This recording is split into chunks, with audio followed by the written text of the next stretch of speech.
छोटा लड़का अनिल को मित्र बनाता है। अनिल उस पर पूरा भरोसा करता है और उसे काम दे देता है। क्या लड़का उसके भरोसे को धोखा देता है? मैं जब अनिल से मिला उसे समय मैं भी चोर था और मेरी आयु 15 वर्ष थी, फिर भी मैं काफी अनुभवी तथा सफल था। अनिल एक कुश्ती का मैच देख रहा था। जब मैं उसके पास पहुंचा, वह 25 वर्ष लंबा एक हरबंधन युवक था और वह कुछ लापरवाह, दयालु और मेरे काम के लिए पर्याप्त सीधा साधा व्यक्ति था। कुछ दिनों से मेरी किस्मत साथ नहीं दे रही थी और मैंने सोचा कि मैं शायद इस युवक का विश्वास जीत लूं। आप स्वयं भी कुछ पहलवान दिखते हैं, मैंने कहा। थोड़ी सी चापलूसी मित्र बनने में सहायक होती है। इस प्रकार तुम भी पहलवान दिखते हो, इसने उत्तर दिया। मुझे एक क्षण के लिए निरंतर कर दिया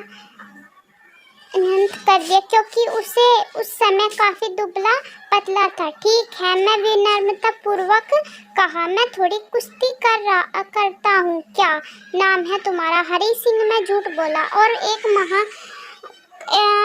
एक नया नाम ले लेता था। उसे पुलिस और पूर्ववर्ती नौकरी वालों से छुपा रहता था। इस परिचय के पश्चात अनिल को तेल लगाए पहलवानों के बारे में बातें की और वे देख रहे थे कि एक दूसरे को उठाकर फेंक रहे थे। मेरे पास कहने को कुछ नहीं था। अनिल चल दिया, मैं भी उसके पीछे यूं ही चल दिया। मैंने उसको अपनी सर्वाधिक आकर्षक मुस्कान दी। मैं आपकी सेवा करना चाहता हूँ, मैंने कहा, पर मैं तुम्हें वेतन नहीं दे सकता। मैंने 1 मिनट तक सोचा, शायद मैं इस व्यक्ति को पहचानने में गलती कर दी। मैंने पूछा, क्या आप मुझे खाना खिला सकते हो?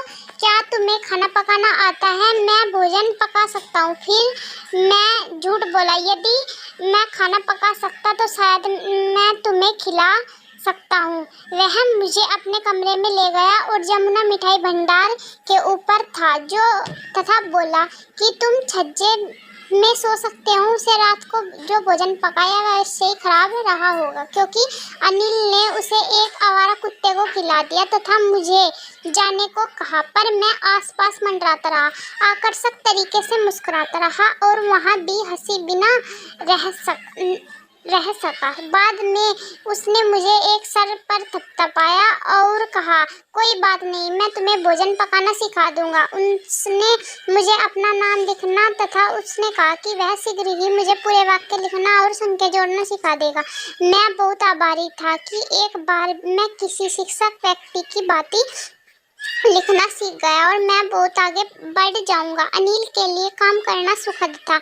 मैं चाय बनाता और फिर सामान खरीदने जाता। उसे खरीद में मैं रोज 1 रुपया बचा लेता और शायद यह जानता था कि मैं इस प्रकार से कुछ पैसे कमा लेता हूँ, पर उसने बुरा नहीं माना। अनिल पैसे नियमित रूप से नहीं कमाता था। वह एक सप्ताह तो उधार लेता था। वह अपनी अगली चेक के लिए परेशान था, पर जैसे ही चेक आता वह घर से निकल जाता और जश्न मनाता। ऐसे लगता कि वह पत्रिकाओं के लिए लेख आदि लिखना था। रोजी कमाने का कैसा विचित्र तरीका। वह एक शाम नोटों की छोटी गड्डी लेकर घर आया। उसने बताया कि उसकी एक पुस्तक किसी ने खरीद ली। रात को मैंने अनिल को वह पैसे अपने गद्दे के नीचे रखे देखा। मैं अनिल के लिए लगभग 1 महीने से काम कर रहा था, सामान खरीदने में हेरा फेरी करता। इसके अलावा मैंने उसके साथ कोई धोखा नहीं किया। मुझे चोरी करने का पूरा अवसर मिला। अनिल ने एक दरवाजे की चाबी मुझे दी और मैं उस कमरे में अपनी इच्छा अनुसार आ जा सकता हूँ।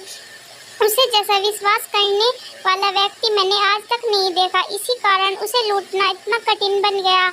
किसी लोभी व्यक्ति को लूटना आसान है क्योंकि वह लूट जाने को सहन कर सकता है, पर किसी लापरवाह व्यक्ति को लूटना कठिन काम है। कभी कभी उसे पता भी नहीं चलता कि उसे लूटा जा रहा है, इसलिए चोरी करने का मजा समाप्त हो जाता है। अब समय था कि मैं कुछ वास्तविक धंधा करूं। मैंने स्वयं से कहा, मेरा अभ्यास टूट चुका है और यदि मैं पैसा नहीं लेता हो सकता है कि अनिल उसे पैसे को अपने मित्र पर लुटा देगा और फिर नदी, अनिल मुझे कोई भी वेतन नहीं देता है। अनिल सो रहा था। चंद्रमा की एक किरण छज्जे को पार करके अनिल के बिस्तर पर पड़ रही थी। मैं फर्श पर उठकर बैठ गया। स्थिति पर मैंने विचार किया, यदि मैं पैसा चुरा लेता हूँ तो मैं 10:30 बजे लगभग लखनऊ एक्सप्रेस पकड़ लूंगा। कंबल के बाहर निकलकर मैं उसके पलंग के निकट आया। अनिल शांतिपूर्वक सोया था।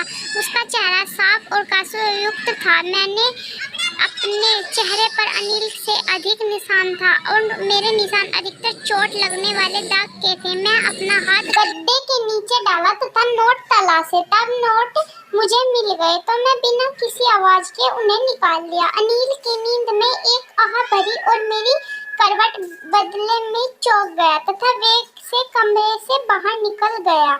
जब मैं सड़क पर आ गया तो दौड़ने लगा। नोट मेरी कमर में थे, वह पैजामे के नाड़े में बंधे थे। मैं धीरे धीरे चलने लगा तथा नोट गिरने 50-50 के नोट 600 में थे। 1-2 सप्ताह धनी अमीर की भांति रह सकता था। जब मैं स्टेशन पर पहुंचा तो मैंने टिकट खिड़की पर नहीं रुका। मैंने अपने जीवन में टिकट खरीदी ही नहीं थी।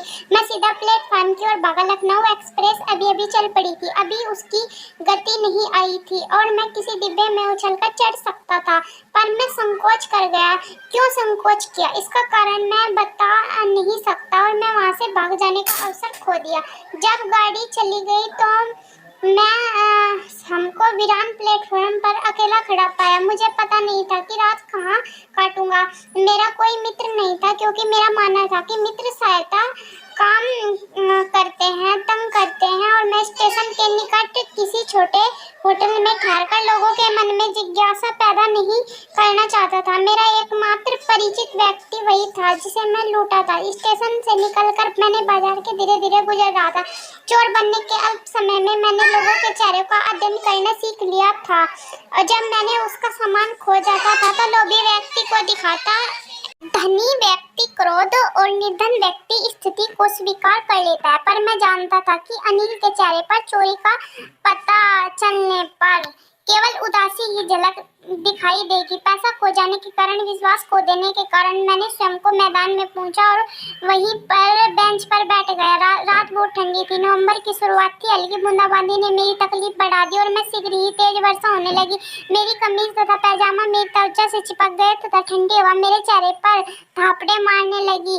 मैं बाजार वापस गया। घंटा भर आश्रम में बैठ गया। घड़ी के रात 12 बजे थे। मैं नोटों को टटोला में वर्षा के कारण नम हो गए थे। अनिल का पैसा, वह शायद मुझे 2 या 3 रुपए दे देता किसी लिए मैं चले जाना, पर अब तो मेरे पास सारा पैसा है। मैं अब इसका भोजन नहीं पका सकता, बाजार खरीदारी करने नहीं जा सकता तथा पूरा वाक्य लिखना भी नहीं सीख सकता था। मैं चोरी की खुशी में वह सब बातें भूल गया। मैं जानता हूँ था कि पूरा वाक्य लिख पाना एक दिन में मुझे कई 100 रुपए कमाने योग्य बना देता। चोरी करना तो सरल काम है, पर कभी कभी पकड़ा जाना भी सरल होता है। पर सचमुच महान व्यक्ति, चतुर और सम्मानित बनाना भिन्न बात होती है। मैंने स्वयं से कहा, चलो अनिल के पास ही लौट चले और पैसा पढ़ना सीख तो लूंगा।